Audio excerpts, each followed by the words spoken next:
અંતરિક્ષમાંથી પણ અલગ જ દેખાશે. હવે આપણું નવું ગુજરાત.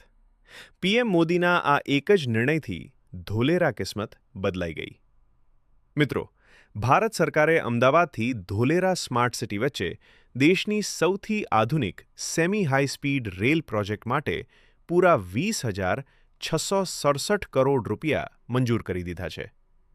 આ ટ્રેન શરૂ થતાં જ અમદાવાદથી ધોલેરા ઇન્ટરનેશનલ એરપોર્ટ અને લોથલનું જે ઐતિહાસિક મેરીટાઈમ હેરિટેજ કોમ્પ્લેક્સ છે ત્યાં જવા માટે મિનિટોનો જ સમય લાગશે.